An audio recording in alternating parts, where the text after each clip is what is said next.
Hello. Like many, I followed during the last few days the events in Kenya and how a group called Al Shabaab that seems to claim they're following a very narrow and very conservative understanding of Islam and the Sharia did took some hostage and killed people in Kenya.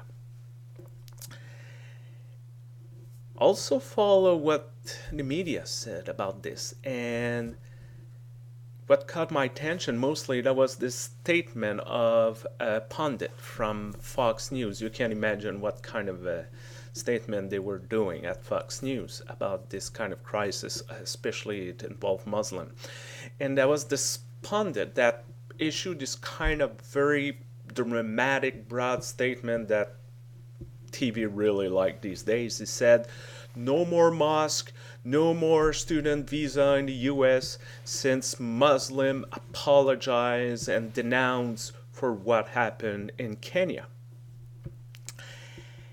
And it made me think of something I read a few months ago about belonging to a society of privilege and how society is give privilege to certain individuals. And just to explain, that was like 50 things that because I'm a white man from US, Christian white man from US, I will not have to do because I'm living in a society of privilege. And one of the thing was I don't have to apologize or denounce for every stupid things a Christian will do all around the world. And that really struck me when I heard that pundit, because what that meant seems to say that every Muslim in the US should denounce every stupid act that one of 1 billion Muslim will do around the world. As if I have to reject or denounce or do something when there's one Christian around the world doing something stupid, and God knows there's stupid Christian around the world.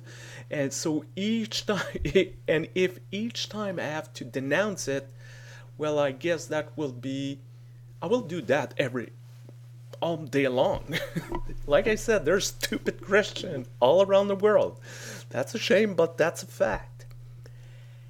And that's make me think of the privilege we have, us Christian, practicing Christian or not, but still, that the society is organized around us.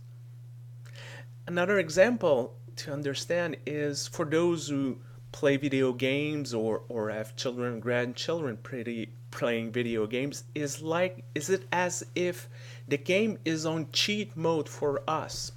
So of course we will always win.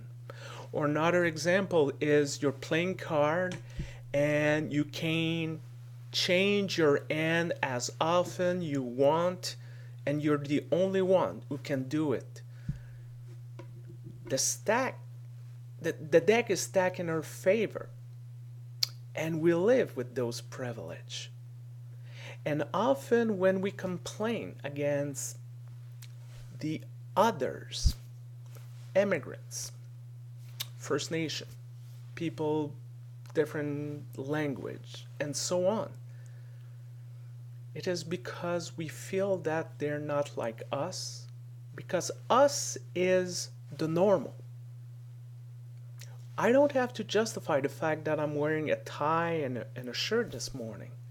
But if someone comes with wearing a lady comes and wearing a scarf, I'm assuming that she will have to justify herself. Why? And why I do not have to justify myself? Because the society is somehow organized around people like me and not that lady. I'm not saying that we should be ashamed or carrying some kind of guilt, or I think the first step is to acknowledge the privilege we have in our society. And also to acknowledge that some do not have the same privilege. And to understand what it means for them. And the next time we will complain about the fact that we are losing something, we're losing our identities, we're losing our way of life, why they don't want to be like us, maybe to reflect why it should be around us. Why do we want to conserve those privileges just for us?